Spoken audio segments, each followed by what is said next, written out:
Meus amigos, o capítulo da história é mais para situar no tempo os acontecimentos importantes da humanidade e que influenciaram no desenvolvimento da medicina como um todo. O mito de Asclépio, o Esculápio para os romanos, não fala apenas sobre o deus da medicina, mas também sobre toda uma família dedicada às artes da cura. Embora quase todos os deuses tenham algum poder curativo, Asclépio foi quem melhor dominou estes conhecimentos a ponto de ter o poder de ressuscitar os mortos. Este deus combinava a sabedoria de Quiron, e Quiron na astrologia é um asteroide que simboliza a jornada do curador ferido e a busca pelo autoconhecimento e autotransformação. Sua insígnia acabou se tornando o símbolo universal da medicina.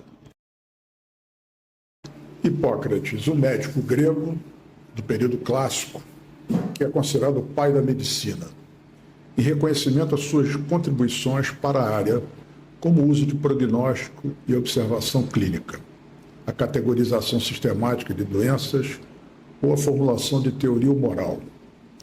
A escola hipocrática de medicina revolucionou a medicina grega antiga, estabelecendo-a como uma disciplina distinta de outros campos da ciência. O significado do nome Imhotep é aquele que vem em paz. Ele morreu 2.500 anos antes do nascimento de Hipócrates. 100 anos após a sua morte, Imhotep é considerado um semideus médico. Em aproximadamente 525 anos antes da Era Comum, cerca de 2.000 anos após a sua morte, foi elevado à categoria de Deus. Patrono dos médicos no Antigo Egito, Imhotep foi reconhecido pelos egípcios no Novo Império como o deus dos medicamentos. Seu templo pode ser considerado o primeiro hospital da humanidade. No Egito, existia a biblioteca faraônica Imhotep, que armazenava todos os seus tratados de medicina e cirurgia. Atribui-se a ele os primeiros tratados médicos escritos. Imhotep diagnosticou e tratou mais de 200 doenças, entre doenças do abdômen, bexiga, reto, olhos, pele, cabelo, unhas e língua. Tratou da tuberculose, cálculos biliares, apendicite e assim por diante. Também era do seu conhecimento a posição e a função dos órgãos vitais do corpo humano, bem como da circulação sanguínea. Na história egípcia, a era Imhotep é considerada como de grande sabedoria. O primeiro grande herói nacional do Egito era tido em alta consideração como médico e sábio, a ponto de, 23 séculos após sua morte, ser deificado como deus titular da medicina. Acredita-se até que o mito de Asclépio tenha sido baseado na lenda desse personagem Imhotep, que viveu aproximadamente 2.000 anos antes de Asclépio ganhar a forma de mito de deus grego. Ele era um erudito considerado o pai da medicina moderna e o primeiro a exercer esta profissão. Imhotep foi o autor de um amplo receituário farmacológico e, pelo que se sabe, foi o primeiro ser humano a descobrir casos clínicos a partir de uma perspectiva racional e não mágica. Ele chegou a utilizar opioides como anestésicos e realizou as primeiras descrições anatômicas de que se tem notícia. A tradicional medicina chinesa utiliza o conceito filosófico do Yin e Yang, e com quase 5.000 anos de existência, e ainda praticada por muitos médicos no Oriente, ela tem os seus méritos de observação e condutas bastante diferentes da medicina ocidental. Hoje, boa parte da influência da tradicional medicina chinesa já se vê em alguns ambientes na Europa e nos Estados Unidos. Então é uma medicina que traz uma forma diferente de abordagem das doenças e seus tratamentos. Além de utilizar as forças filosóficas de Yang, A medicina tradicional chinesa trabalha com a ideia dos meridianos e pontos específicos para estimulação ou inibição da atividade de todos os órgãos da nossa economia. E acrescentamos, evidentemente, a outras atividades da medicina tradicional chinesa, como a fitoterapia e a dietoterapia, e que ainda são tradicionais e são frequentes na medicina atual da China. O budismo é uma religião seguida não só na China, mas em praticamente quase todos os países do Oriente. E eles se baseiam numa abordagem principalmente sobre os males da mente. O foco é trabalhar a mente porque a mente influenciaria o corpo. E aí, com essa filosofia, o budismo prega a concentração, a meditação e, sobretudo, o conceito de mindfulness, que seria a forma de terapia, de esvaziamento da mente para proteger o corpo de influências malignas. Ainda sem o protagonismo da ciência, muito se especulou em relação à influência de astros, de energias, de forma subjetiva. O xamanismo é um termo genericamente usado em referência a práticas etnomédicas, mágicas, religiosas e filosóficas, envolvendo cura, transe, transmutação e contato entre corpos e espíritos de outros xamãs, de seres místicos, de animais e dos mortos. Essencialmente técnica de contato com o sagrado ou êxtase. Então fica evidente que feitiçaria e magia também faziam parte do arsenal de tratamento dos males da saúde. Constantino I, também conhecido como Constantino Magno, governou Roma no século IV e foi o primeiro imperador romano cristão da história.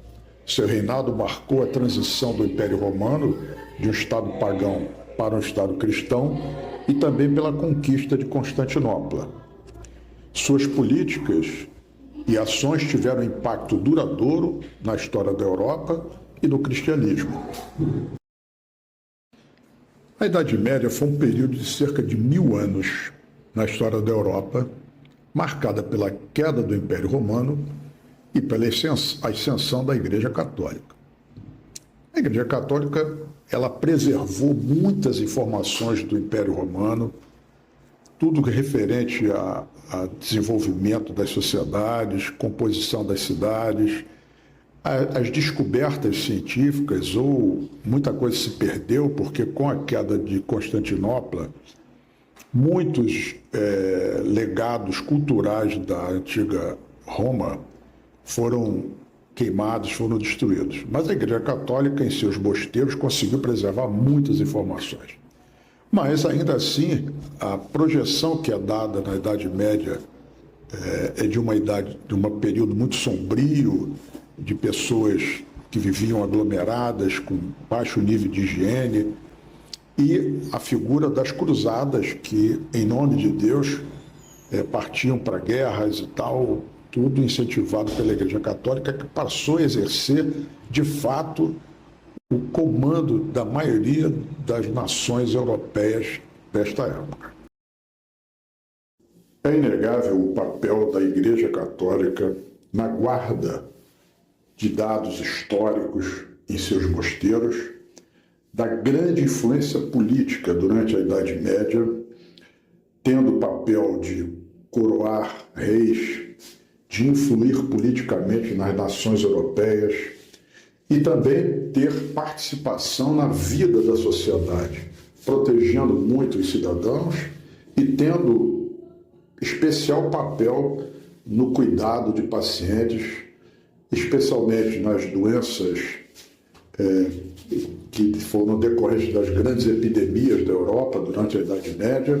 A Igreja teve uma participação de amenizar sofrimento e, às vezes, transmitir alguns conceitos para cuidado de pacientes.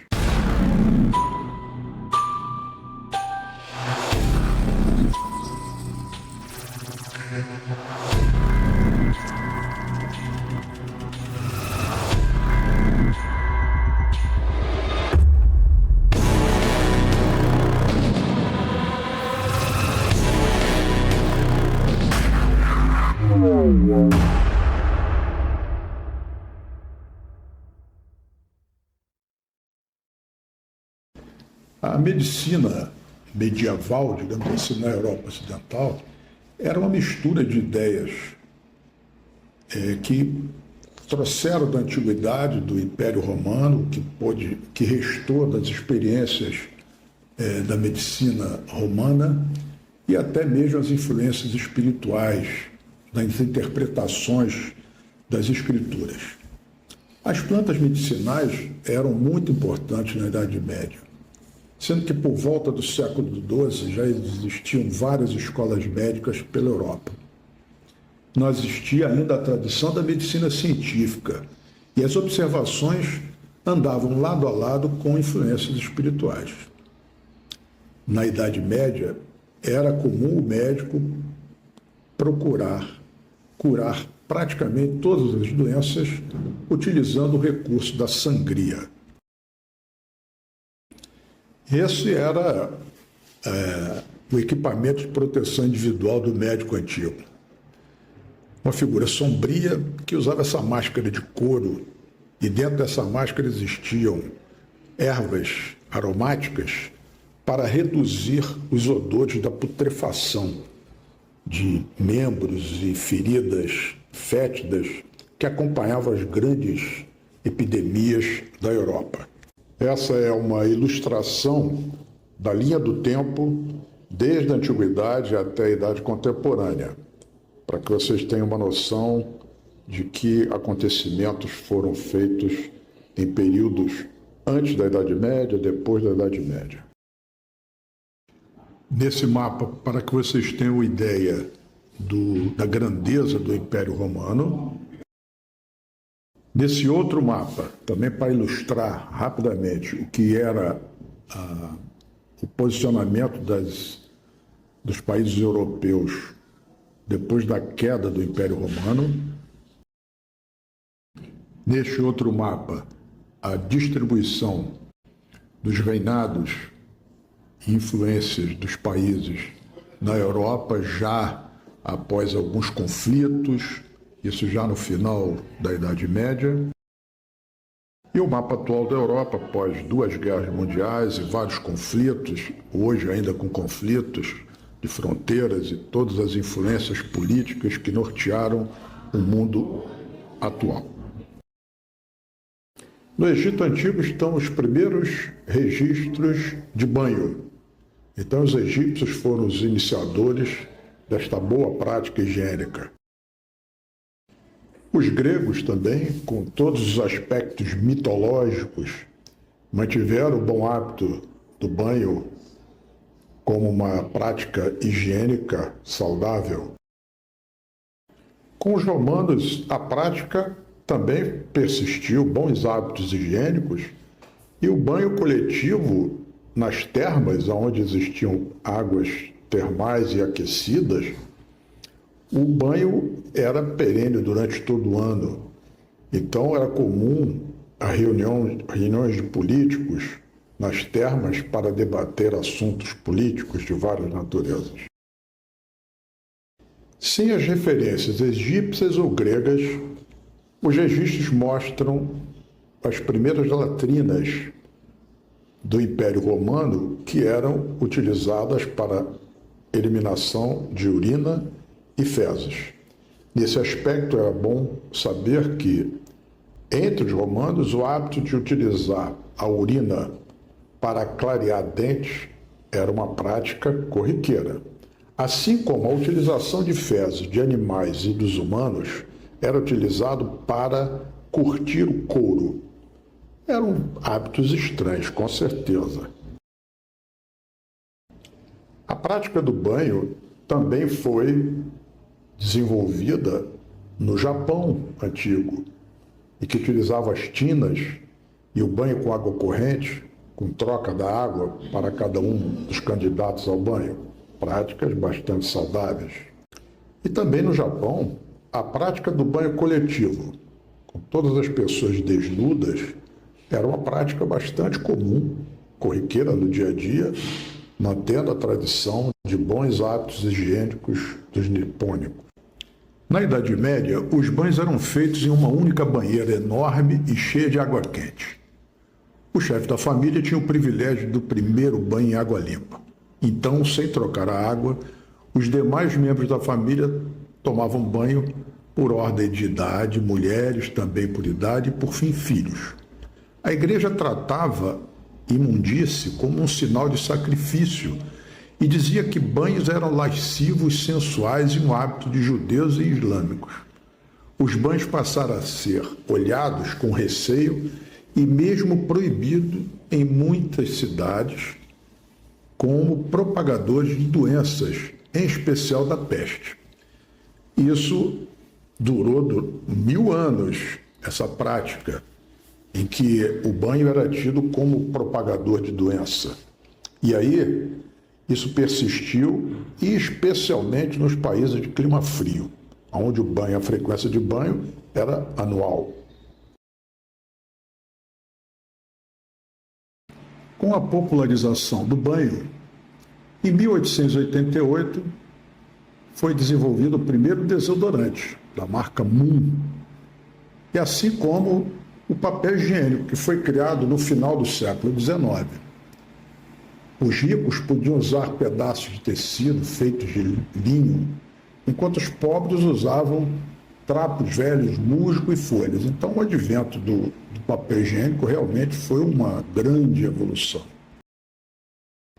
Depois da higiene dos dentes com a ureia constante na urina, que era o hábito dos romanos, há um lapso de tempo onde não há nenhuma descrição.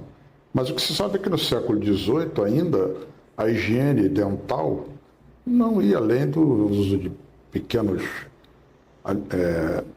materiais pontiagudos para tirar os excessos dos dentes, e apenas a fórmula moderna de bicarbonato de sódio e peróxido de hidrogênio, além do flúor, só foi difundida a partir do final do século XIX.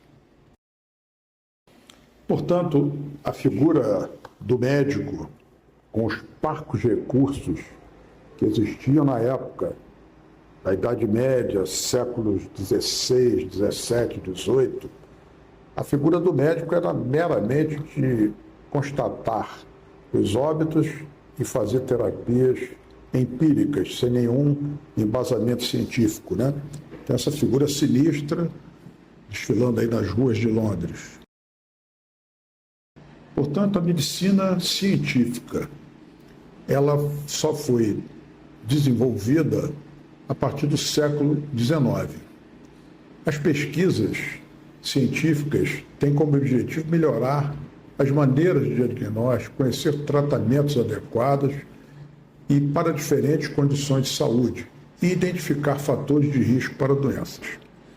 Já em 1992 surgiu o conceito de medicina baseada em evidências, que na realidade reúne uma série de fundamentações como se fosse a estatística das estatísticas e que dão um norte a respeito da validação de conceitos acadêmicos.